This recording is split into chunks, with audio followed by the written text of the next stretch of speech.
Welcome into the Heat Report by Chat Sports. I am Nic Rohloff, and on today's show, we are talking about a nasty trade rumor that sends this man right here, Tyler Herro, to the Orlando Magic. And this trade idea was kind of floated out there by Bleacher Report, and my first reaction to it was, what's that now? Like, why would we be sending Tyler Herro to the Orlando Magic? But Bleacher Report did want to go out there and give realistic trade ideas for the worst contracts on each team. And this one comes from Orlando, which includes Jonathan Isaac, who we'll get into in a little bit. But I do want you guys to subscribe here at the Heat Report. And do you want the Heat to eventually get Damian Lillard before this NBA season kicks off?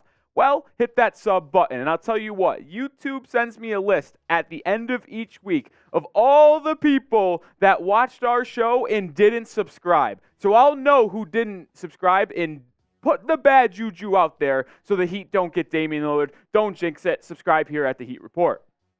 But this is the trade idea that Bleacher Report threw out there. And the Heat get a lot of stuff in return for Tyler Herro. They get Jonathan Isaac, Jalen Suggs, in 2 first-round picks, 1 lottery protected from Orlando, and 1 that is top 5 protected from the Denver Nuggets. And my first thing I thought of is, well, this is something interesting. There's a lot of reasons why this is intriguing. Well, 1, Isaac and Suggs are 2 former lottery picks that you're getting back for Herro, and you're also getting 2 first-round picks, although they are pretty protected. It is something that the Heat could use in a different trade, aka Damian Lillard, or hold on to and make another trade somewhere else. But before I break down each player in the trade and what the Heat should do, I want to ask you, would you do this trade at face value? Type Y for yes, type N for no. Let me know in the comments section.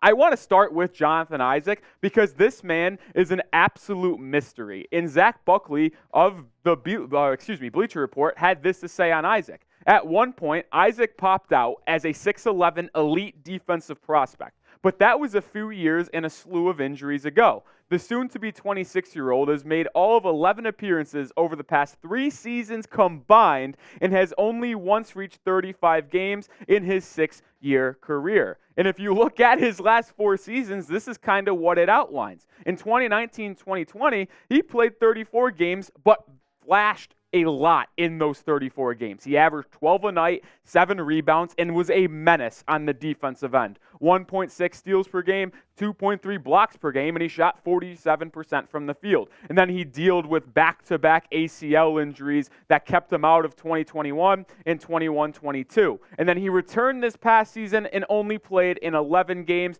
and he struggled. Obviously, not playing for 2 or 2.5 years is obviously going to have an impact on your game, and it showed in the 11 games he played this past season. And that's my main concern with Isaac. Yes, he is a very intriguing prospect, someone who can be one of the best defensive anchors in the NBA when playing, but he could never stay on the hardwood. And if the Heat are going to compete for a title, they need people that can be on the court because Jimmy's going to miss games throughout the season just naturally because of rest. Bam is pretty healthy usually, but you're going to need guys to complement them in that role player position that stay on the court. But when you look at Isaac's measurables, it is a lot to be desired. He's only 25. He is turning 26 very soon, but 6'11", 230, with a very long 7'1" wingspan. He can be one of the best defensive players in the NBA if he stays on the court, and he showcased that when he was a youngin' come out of Florida State. And honestly, if Isaac is fully healthy, paired up with Bam Adebayo,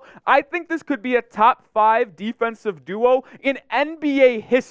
Not just the league right now, history. Because when you have the best player or defensive player on the planet in Bam Adebayo mixed with Isaac's versatility, guarding 1 through 4, the wingspan, the block ability, the ability that Eric Spoelstra could have to switch Bam and Isaac on the different 4 and 5s would be generational. And I think that duo could be really good, but once again, Isaac never plays, so it would be tough to have him on the court with Bam at the same time. There's also an issue with his contract, and the reason why this trade was floated out there is because he does have a horrible contract. He has 2 years left on his deal, $34.8 million with $7.6 million guaranteed.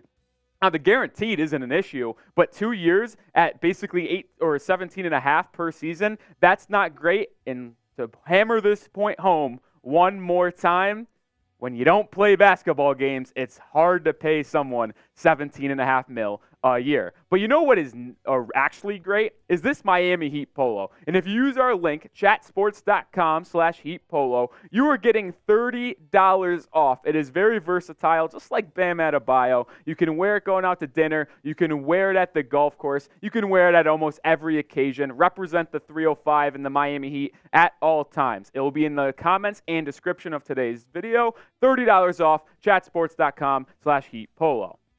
Now, let's look at the other player that the Heat got in this trade idea from Bleacher Report, and that is Jalen Suggs. And he is a very intriguing man because, well, he was the 5th overall pick in the 2021 NBA draft out of Gonzaga. He's still only 22 years old. He's 6'4", and he's 6'6". He could play the 1 or the 2. He's more of a combo guard. But through his first 2 seasons in the NBA, he has struggled very, very much. In 101 games played, he's only averaged 10.8 points per game, 3.6 assists, 3.3 rebounds, but the efficiency is where it really takes a turn for the worse. 38% in his first 2 seasons from the field. That's what you want from beyond the arc. That's what he's shooting total. And he's also shooting 27% from three-point land. That is not very good. And someone who was taken top 5 in the NBA draft, you expect better numbers. And through 2 seasons, he has really struggled early on in his career. A little note, his first year, his rookie season, he shot 21% from 3. That is abysmal. And you wouldn't expect that as well because when you watched him play in Gonzaga, he was nasty. If you remember that half-court shot he hit in the Final Four to put Gonzaga in the national championship game before getting blown out by Baylor, this man showcased the ability to be an elite offensive combo guard, and he has not flashed that whatsoever in the association. Would it be interesting to take a flyer on him? Sure, but I don't know if I'm trading Tyler Herro for him. Because when you look at what Tyler Herro has been able to do in his career in the NBA, he has been flat out outstanding. Through 4 seasons, he has been able to shoot the rock efficiently, light it up from beyond the arc, and be one of the best bench scorers, and then this year stepping into the starting lineup. I mean, in 21-22, he won 6th Man of the Year, averaging 20.7 per night, shooting 40% from 3. He has been one of the best players in the league, and if you look back at that 2019 NBA draft class, he would be top 5 in a redraft process. I know there has been struggles in the postseason for Tyler, but he is well known in his fact of working hard. He knows that he has struggled in the postseason, and he is dedicated to getting better. There's been a lot of clips surfacing on social media of him in the gym late, early mornings, working hard because he knows this is a monumental season for him to prove to the Heat organization that even though Damian Lillard's a great player, you shouldn't want to trade me for a player like that because I have the potential to be that guy. And another reason why I love Tyler Herro is because he loves us. He loves the 305. He likes playing for the Miami Heat, and he doesn't want to leave. He's been outspoken about wanting to stay and playing with Jimmy and Bam in Miami. So it would be kind of devastating to see someone who loves the Heat as much as Tyler Herro does get traded away. But guess what? Someone here at Chat Sports is slandering Tyler Herro's name, and I want Heat Nation to have his back. Marshall Green, our Knicks Now host, tweeted this last night, and it pissed me off. He said Emmanuel Quickley is better than Tyler Herro. There is no chance he is better than Tyler. So I want all of Heat Nation watching this video to go spam F Marsh under this tweet. I'm putting the tweet link in the description and the comments. Go show some love for Tyler Herro. Spam F Marsh under this tweet. But I do want to go back to this trade idea. And after I outlined Jonathan Isaac's deal, Tyler Herro's deal, and Jalen Suggs' situation, I want to ask you, would you do this trade now? Type Y for yes, type N for no. It's fascinating. I want to see what you guys have to say.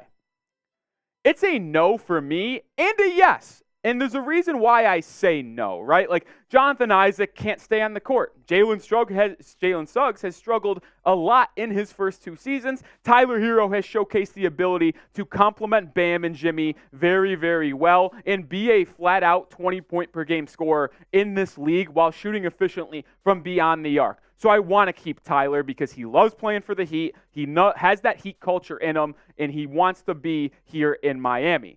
But why do I say yes? Well, it's because getting those 2 first-round picks, getting a former top 5 pick, and someone who is as interesting as Jonathan Isaac provides you a lot of flexibility in a potential Damian Lillard trade. You get those 2 first-round picks from Orlando, you can send both of them to Portland for Dame, or you could just hold on to them and have more trade assets and draft capital for the future. So getting Damian Lillard using Orlando Magic as the 3rd team would make life a lot easier and might make Joe Cronin rethink the Heat's trade offer and might lean into the Dame going to Miami. That's why I would say yes, but I want you guys to know that here at the Heat Report, we're going to have you covered with every piece of Heat news and Heat rumors. So hit that sub button, join the rocket ship, and like I always say, if the trade for Damian Lillard does happen, we'll go live. So make sure you are subscribed.